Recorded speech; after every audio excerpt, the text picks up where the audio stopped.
Hello and welcome. My name is Jessica Dillon, and I'm a licensed clinical social worker in New York and Massachusetts. I am so pleased to be part of your class, and thank you to Heather Larkin for providing me this opportunity to spend time with you. Social work is an amazing field with great opportunities and equally great challenges. So welcome and thank you for your dedication and commitment to your communities, to social justice and equality. I think we're going to have a great time together. I'm going to tell you a little bit about myself and then go over some of the areas in which we will be looking at more closely over the course of some of these videos that I'll provide to you. I'm a graduate of SUNY Albany and have been part of the Internships in Aging project. Prior to that, I studied to be a music therapist. I've worked for 2 decades in human services, including in case management, rehabilitation therapy, art and music therapy. I've been a waiver services eligibility specialist as well as working in a mental health clinic for about 10 years. I have worked as a SPOA coordinator, and I was a coordinator of a program called CHIP, which will dovetail into some of our discussions here. CHIP is short for the Community Health Integration Project, and about 15 years ago, this was a pilot project stemming from a New York State initiative on placing behavioral health practitioners in primary care physician offices.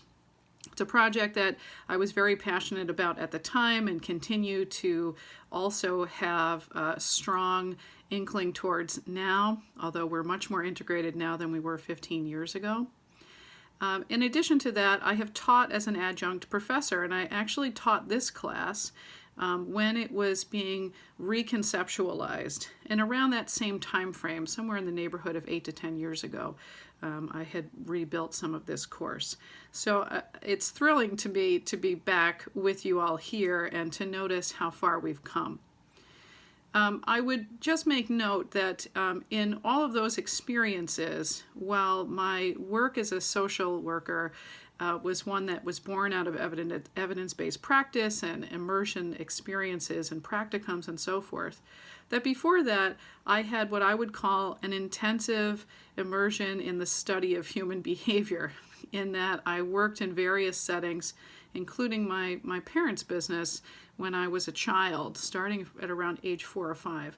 I became just enthralled with studying human behavior.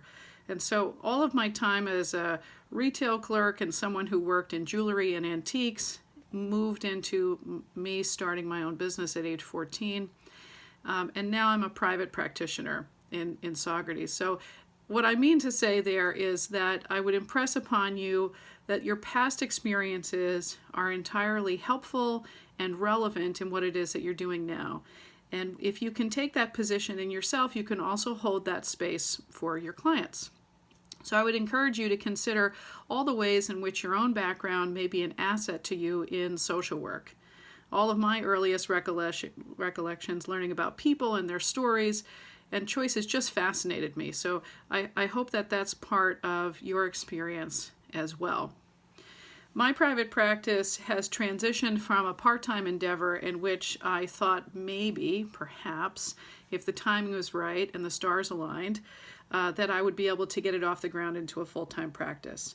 And 3 years ago, I was able to do that. It happened at a time just prior to the start of the pandemic. And across that time, 36 months or so, I have worked in 3 different office settings, including sharing a space with several other therapists. Incredibly hard to schedule, but I did that. An office space in which there were pods of healthcare professionals. That was very informative, quite helpful.